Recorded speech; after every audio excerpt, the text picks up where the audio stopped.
ส่สังกะสีไวแท้ใส่สังกะสีไว้เนาะอยู่ในการอยู่วันนี้คนตกใจตกใจไปให้น้องเจ้าไหมฮะเดี๋ยวมันก็ตกหัวเจ้าเคยบ่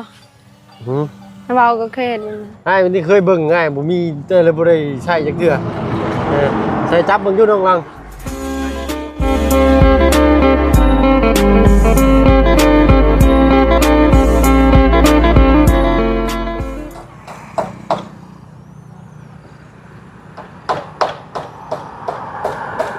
ใหญ่เนาะ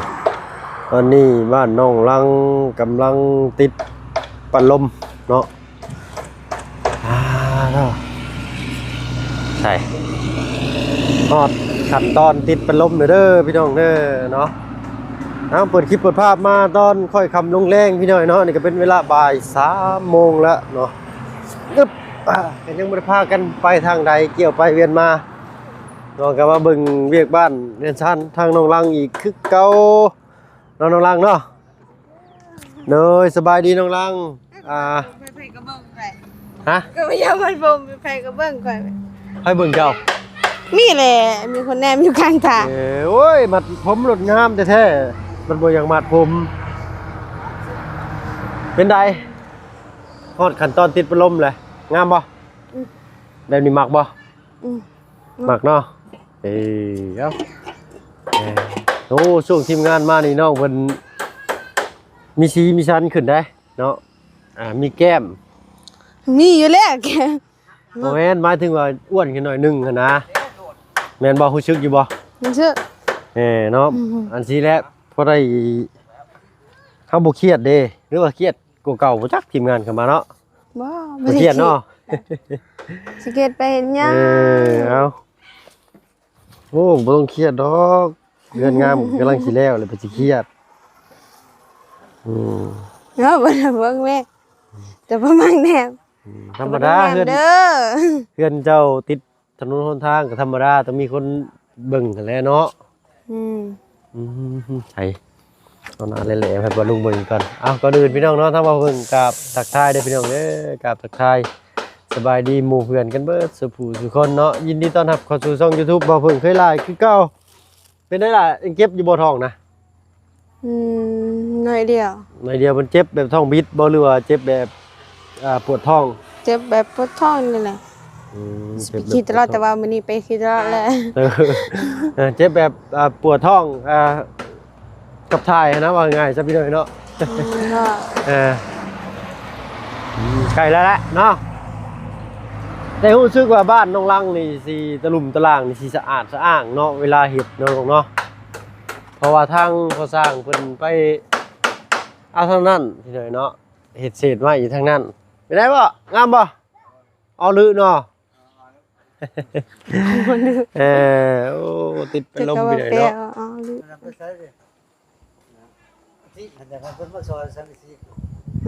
ทิ้งนี่ไอ้ทิ้งโอ้นั่นช่องคนต่อขึ้นพี่น้อยเนาะเพราะว่าน้องไอ้ทิ้งเพิ่นไปตักดินเดี๋ยวเพิ่นไปตัดแล้วทิ้งทิ้งอยู่ตรงเฮือนบ่เดี๋ยวให้น้องทิ้งมาซอยใช้หลาบไปเอิ้นเพิ่นมาด้วยบ่กล้าบอกให้เอิ้นก็ได้ถึงเฮือนบ่กล้าเพิ่นบ่หายนะทิ้งเอ้ยใช่คือได้ยินแต่เสียง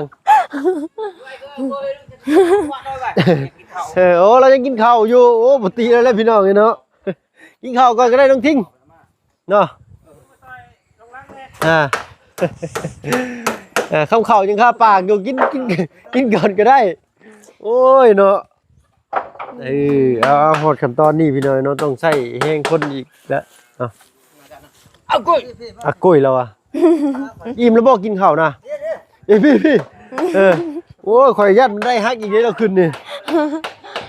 กินข้าวยังบ่ทันอิ่มซ้ำอยู่เนาะ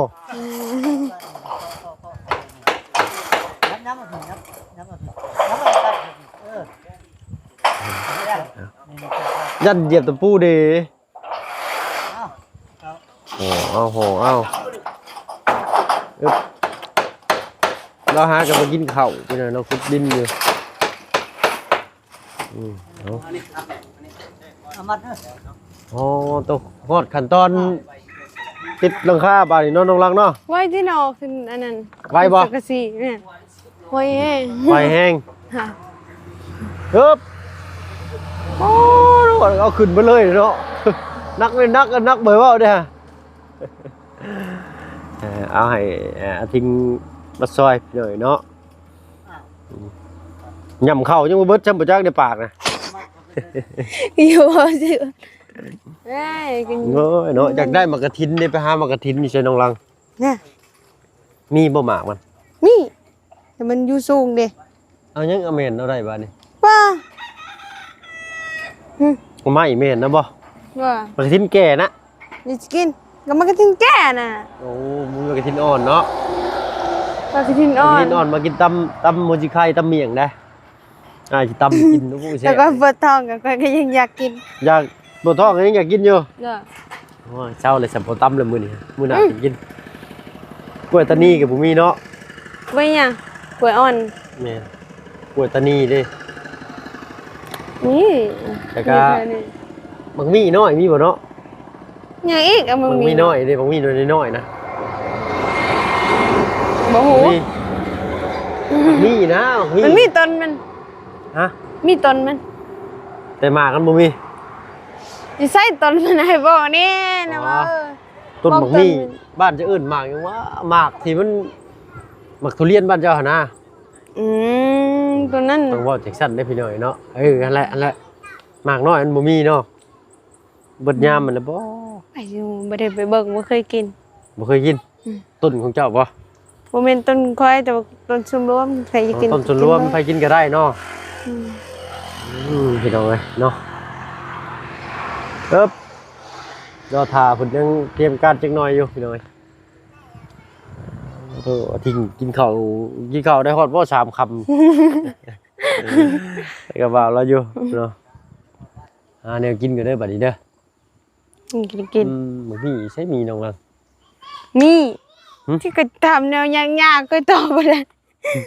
บ้านเจ้าเอิ้นหมากแย่งสารน่ะพวกใหญ่ๆนะ ติเด้ นี่ไอ้ที่บักทุเรียนที่บักทุเรียนน่ะ มันไหน มาในมาในน้อยมีบ่ มันไหน หน่วยสำแคนนี่มีบ่ บ่ฮู้คือกันบ่ได้ไปเบิ่ง ไปเบิ่งป่ะ นี่แหละ ไปน่าสิ ติด เฮ็ดเมนูแซ่บๆสุกินนี่โอ้แล้วไม่โทรศัพท์เอาไหมอะ ๆ ถือไว้บนไม้ไป บ่มีไผลักน้อง โอ้ยเก็บไปไว้ในเฮือนพุ่นบ่แม่นสิได้มาง่ายๆได้นี่ นี่ ต้องรักษาดีๆ กลับไปอันนั้น ไป เลย ไป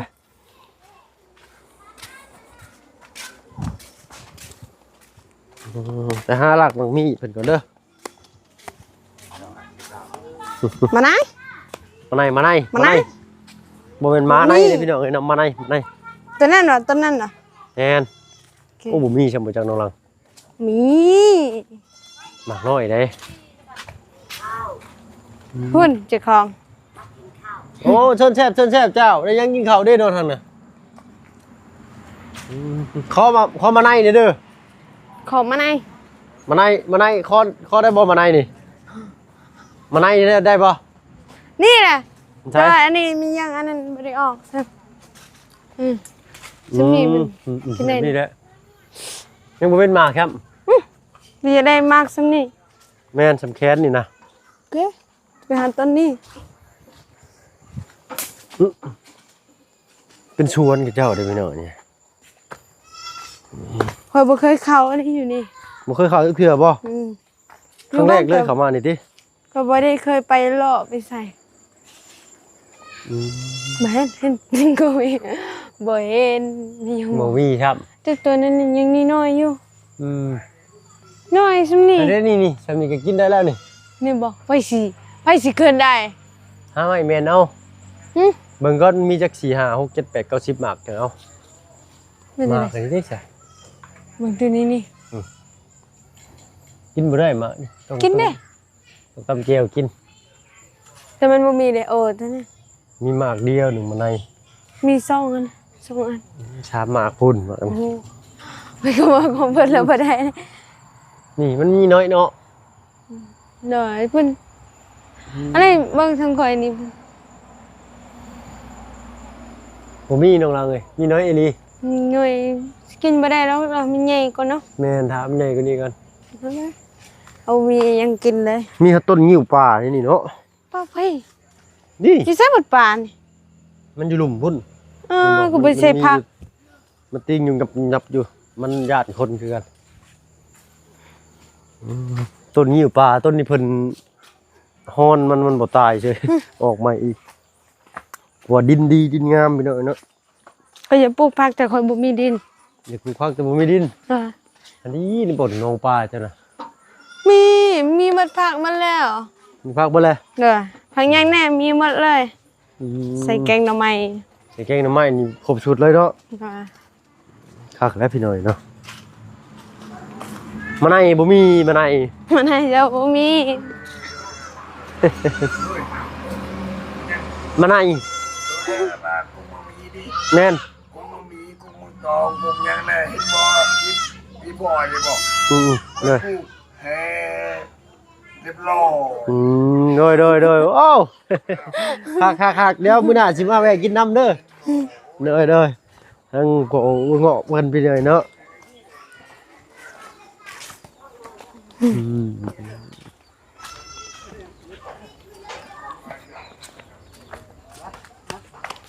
มีมากเลย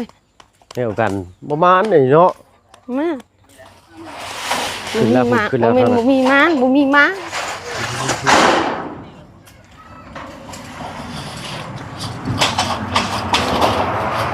โอ้ยไวแท้ใส่สังกะสี ฮะ ไวแท้ใส่สังกะสี ไปเนาะย่างไปกลับมามุงได้แผ่นหนึ่งเลยอึ๊บ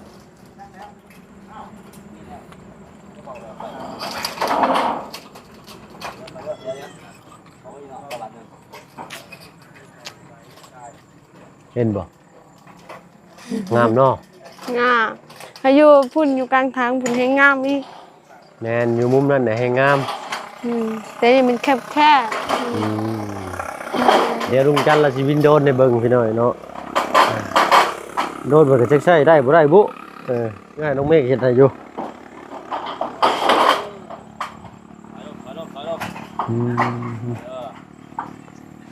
โอ้ปลาปักชิบเลย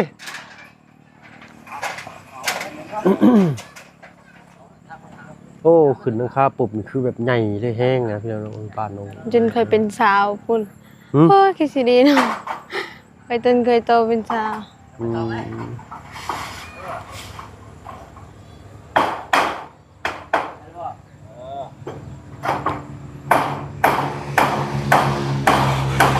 โอ้ลูกสาวก็ติดพัดลม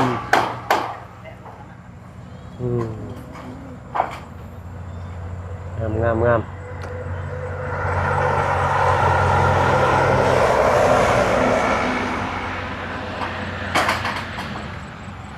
ครอบคางไว้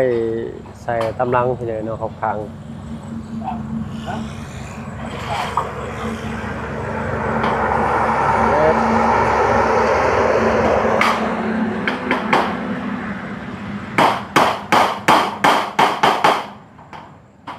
ไม่เราก็มีแต่เส้นงามๆซ้ำไม่คือไม่ค้างไม่เส้นนะพี่น้องเนาะแต่ลำใหญ่ไม่ก้านเรืองขักบุคัก สังกะสีนี่จะเป็นงามนี่ หืม สังกะสีนี่จะเป็นงามถ้ามีอีกไม่ฉลาดแบบนี้โอ้ งามเนาะ เนาะ เนี่ยเราจะเอาภาพมุมสูงให้เจ้าเบิ่งมานี่ได้อ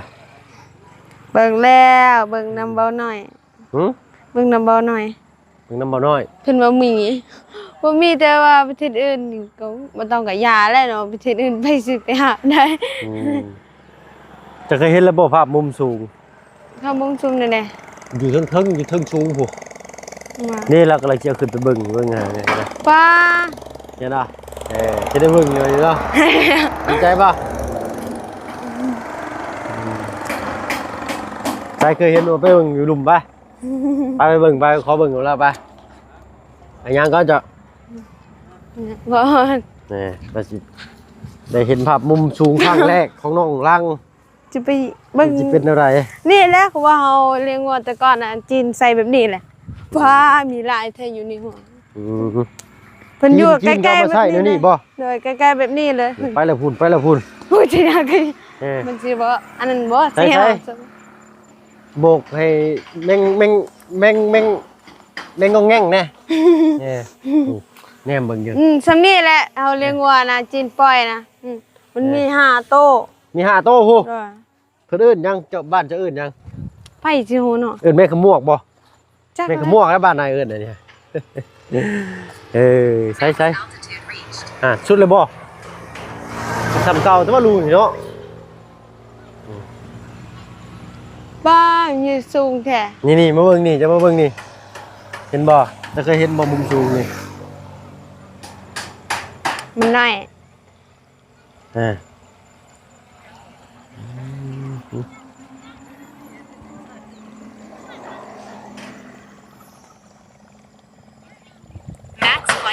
ชุดอะไร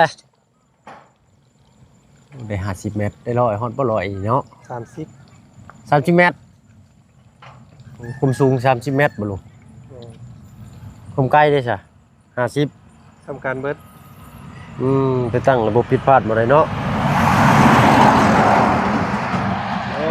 ตัวเห็นบ่สวนเห็นบ่เห็นได้เฮือนจ้ะบ่นี่เห็นได้ใช้บ้านเ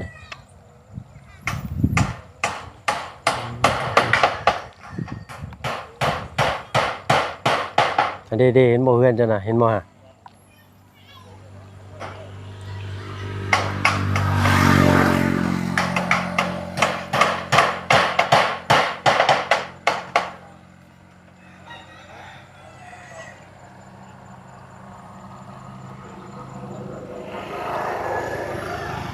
แน่ได้ลุงก็ไปตั้มมันก้นช่างตกได้เด้ยังอยู่ใกล้อยู่พี่น้อยนะเฮ็ดช่างสิกบเจ้านะตั้มเฮาได้แล้ว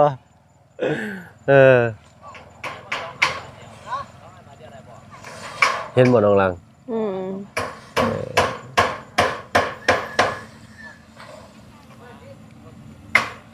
มันจ้องนะ คักบ่ ค่ะเห็นอยู่อันนี้แต่ว่าบ่เคยเห็นอันนี้ บ่เคยเห็นจักเทื่อเนาะ มันแบบว่าอยู่ใกล้ๆเฮาแล้วก็ส่องหน้าเฮาแบบนี้แหละอยู่แบบนี้มันว่าเฮาเป็นคนรักโลมีบิ๊กนะ ทางอัน แต่ว่าบ่แม่นเฮาเลี้ยงงัวเฮาก็เลยไปอยากตีนำเลยมันอยู่ใกล้ๆเฮาเลย คนจีนเพิ่นบินเบิ่งบ่ โอ้ยจังเป็นหยังน้องเกิน เพิ่นหยอกเจ้าจักเนาะ หยอกได้ข่อยอยากตีมันซื่อ เนาะ ๆอยู่ไกล โดนเล่บ่ได้พี่น้อยเนาะแถวนี้นะโดนลูกนี่ก็โดนเทื่อนึงเลยแต่เด็กน้อยนึกไม่ใช่โอ้ย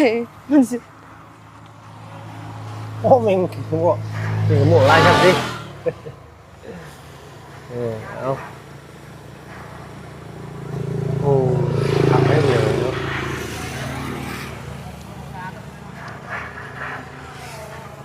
ไปแล้วกล้องตัวนี้ในโดนนี่จักล้านพิกเซลลุงโอ้ว่ะชัดคักเนาะแจ้งอยู่เนาะแจ้งคักได้โดนตัวน้อยแบบของน้องวัดไซน้องนิวน่ะก็โอเคอยู่ก็ได้เรื่องอยู่ได้การอยู่ ผู้หญิงคนตกใจ ตกใจไปไหมเราเจ้าไหมฮะ เดี๋ยวมันก็ตกหัวแต่ละ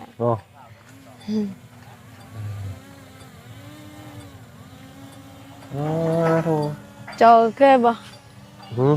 เราก็เคยเห็น ไอ้มันที่เคยเบิ่งไงบ่มีเตอเลยบ่ได้ใช้จักเทื่อใช้จับเบิ่งอยู่น้องลัง ไปดีมึงอยู่ สบายดีเบิ่งเด้อสบายดีจ้าเห็นบ่ชัดข้างนอกลุงเนาะขนาดโอ้ยืนเกเรเห็นหน่อย โอ้ยนี่แหละเนาะจะเป็นจินซองเบิ่งล่ะเพิ่นนึกว่าบ่ได้เบิ่งบ่ได้แนมน่าจะบ่ได้ เคยพ่ออยู่เนาะอยู่ในป่าไม่วิก เขาบ่สนใจเขาอยู่ผู้เดียว ดีเนี่ยแต่บ่ไม้ฟาดเอาเนาะ ดีเลยคอยตั้งสติได้นะ เนาะก็คืออยู่ในหมู่บ้านนึงก็ลุงที่เขาเอาไม้ตีอ่ะเขาไปแจกเครื่องโรงเรียนเนาะนิดหน่อยฮะมันดง บนดงในบ่อืมโมเมนต์ที่ไปกับเบาเตียงเด้บ้านนั่นบ้านจะทึมบ้านจะทึมพี่น้อยบินแต่อยู่เปี้ยแล้วนั่นทางบ่เป็นหยังเฉยถือว่าดีหลายดีคักพี่น้อยเนาะมีแต่อยากกินแบบมุมสูงมื้อใดก็ขึ้นไปเบิ่งแต่ว่ามันยังเฮ็ดโตให้มันบินไปไกลบ่ได้เนาะแต่40 เมตรมันต้องตั้งค่าเนาะเฮ็ดจังได๋ยอมคือกันตรงนี้ก็แก้บ่ได้ตรงนี้ก็เฮ็ดบ่ได้แล้วกันบัดนี้จะไปห้านกล้องห้านยังเพิ่นบ่แล้วนั่น DJI โดยเฉพาะผู้แลเพิ่นเฮ็ดขับไปมุกก็ไปมุกบัดนี้สิให้เพิ่นตั้งเนาะในห้านไม้ห้านหยังก็ลองให้เพิ่นตั้งให้ต้องล็อกอินทุกอย่างล็อกอินเข้าเครื่องโทรศัพท์นี่บ่ล็อกอินเข้าแต่ว่าล็อกอินผูกมัดอย่างนะจะคือว่าไม่ว่าเฮ็ดแล้วแต่ว่าคือบ่ได้จะคือไอเดีGoogle เนาะนี่แหละเนาะบินเข้าใส่สิเนาะเอาใส่อีก10 ไปก่อนพี่น้อยเนาะก็บ่ได้ค่อยบินใส่ช่วงนี้ก็หน้าฝนแน่เนาะเด้อเจ้าจากเบิ่งจากพิมพ์ก็ไปเบิ่งเอาเด้อเดี๋ยวลุงก็สิลงไว้เนาะสำหรับคลิปนี้ไปแล้วพี่น้อยเนาะมาอัปเดตเบิ่งภาพมุมสูงโอ้เพิ่นติดขอบข้างเลยเด้อพี่น้อยไวเจ็บจัดลี่นี่ขึ้นติดขอบข้างเลยแบบรวดเดียวจบเลยนะเนาะบ่ต้องมาซ้ายซ้ำอีกเนาะ